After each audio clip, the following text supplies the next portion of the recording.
Assalamualaikum warahmatullahi wabarakatuh. Oke, pada kesempatan kali ini kita akan membahas tentang pengolahan data.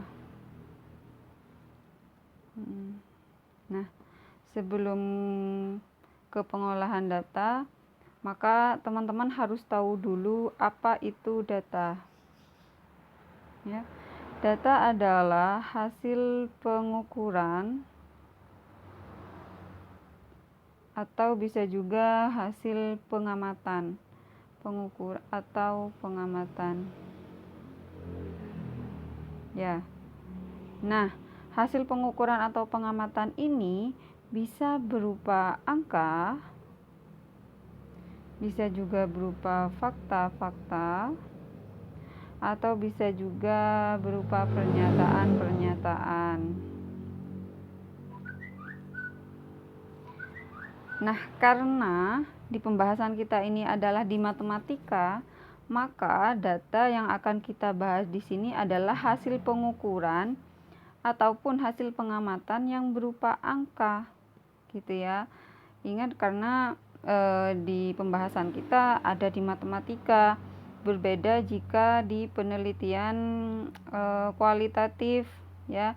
Jadi datanya bisa berupa fakta-fakta atau bisa juga pernyataan-pernyataan. Jadi data ini tidak melulu berupa angka, bisa saja juga berupa fakta-fakta jika nanti itu ke kualitatif, bisa juga berupa pernyataan-pernyataan. Ini juga kalau kualitatif, gitu ya, bisa dipahami. Oke, nah kita lanjut. Jadi fokus kita adalah data yang berupa angka, gitu ya. Nah, data yang berupa angka ini agar mudah dipahami oleh pembaca, kita harus tahu bagaimana menyajikan data. Jadi selanjutnya adalah penyajian data. Nah, penyajian data ini enggak sembarangan. Ya, agar apa? Agar pembaca mudah memahami data yang kita sajikan. Jadi penyajian data di matematika itu ada dua cara, bisa dalam bentuk tabel, bisa dalam bentuk grafik.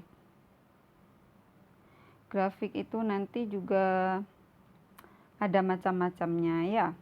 Oke, saya pada kesempatan kali ini hanya akan membahas secara umum. Kenapa data itu harus disajikan dalam bentuk tabel? Kenapa data itu harus disajikan dalam bentuk grafik? Ya, seperti yang saya jelaskan tadi, untuk mempermudah pembaca dalam memahami data kita, begitu.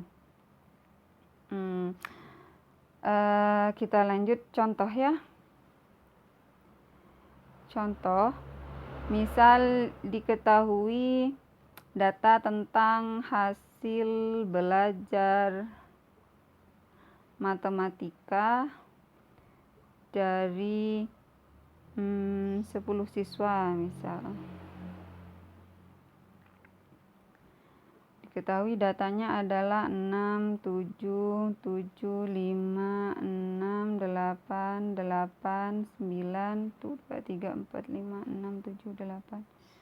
Kemudian misal 8 lagi, kemudian 7. Oke. Jadi ada 10 data hasil belajar matematika dari 10 siswa. Nah, tentu kita tidak bisa menyajikan data dalam bentuk seperti ini. Karena untuk memperoleh gambarannya agak susah. Maka yang pertama kita buat tabel. Bisa menyajikan data dalam bentuk tabel. Oke, jadi teman-teman sudah tahu tabel ya. Di tabel itu ada baris, juga ada kolom. Oke. Ini nomor, ini nilai yang biasanya disimbolkan dengan X. Kemudian ini adalah frekuensi yang disimbolkan dengan F. Apa itu frekuensi? Banyaknya data muncul, begitu ya. Oke, sekarang kita masukkan datanya ke tabel. Kita mulai dari angka terbesar, yaitu 9. kemudian 8, 7, 6, 5. Nah, perhatikan, angka 9 di sini muncul berapa kali? Muncul 1. Oh, berarti frekuensinya di sini 1, gitu ya. Kemudian angka 8 muncul berapa kali? 1, 2, 3. Oh, berarti 8 itu ada 3 frekuensinya. Kemudian 7 muncul berapa kali? 1, 2, 3. Oh, 7-nya juga 3. Kemudian 6 munculnya 2. Dan 5 munculnya 1. Tuh. Ya, bisa dipahami. Nah, di baris terakhir ini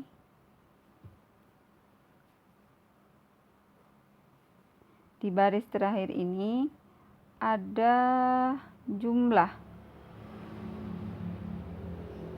Ya, ada jumlah. Jumlah atau disimbolkan dengan sigma. Sigma di sini ya. Jadi ini simbol dari jumlah atau sigma.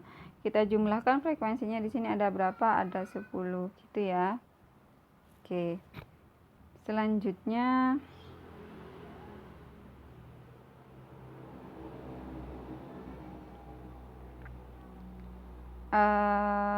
yang kedua, penyajian data yang kedua adalah grafik.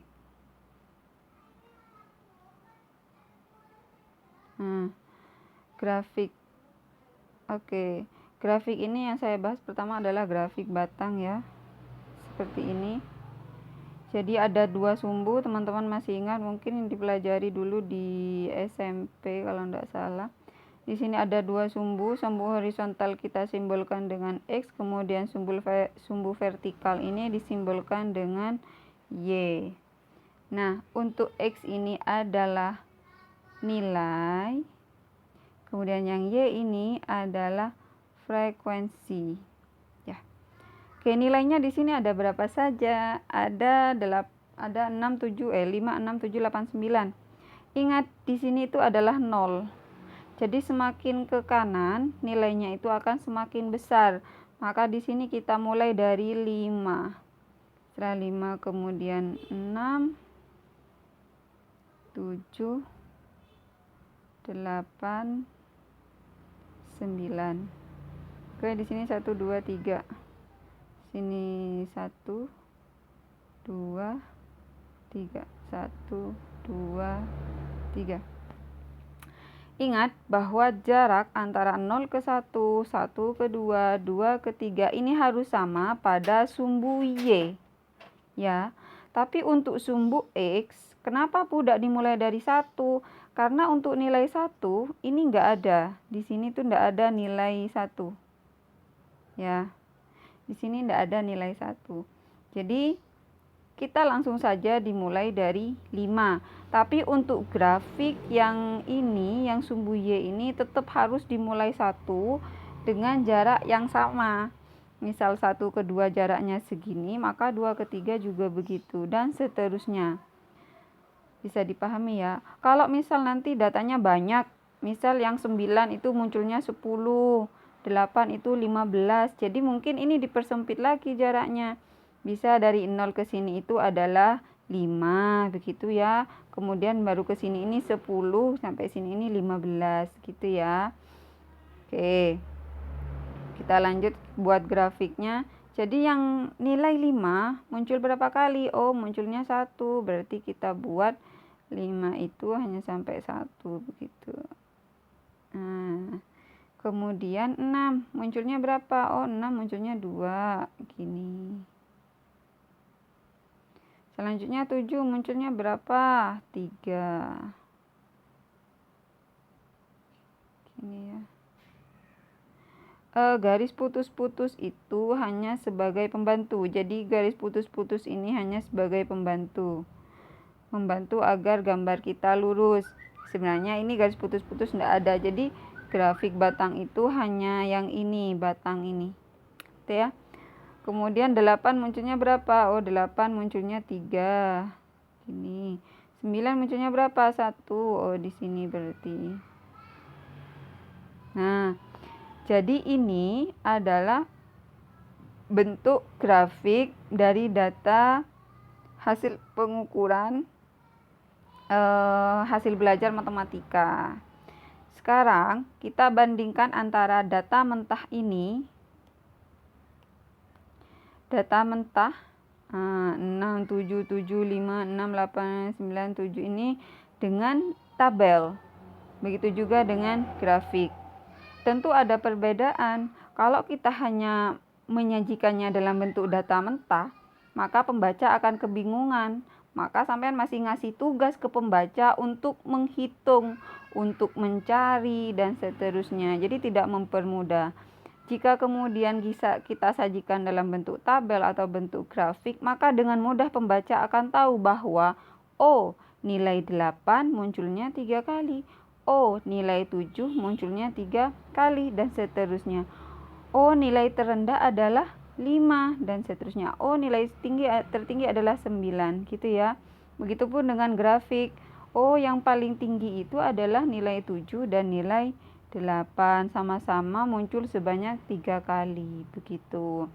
Jadi, tabel dan grafik ini adalah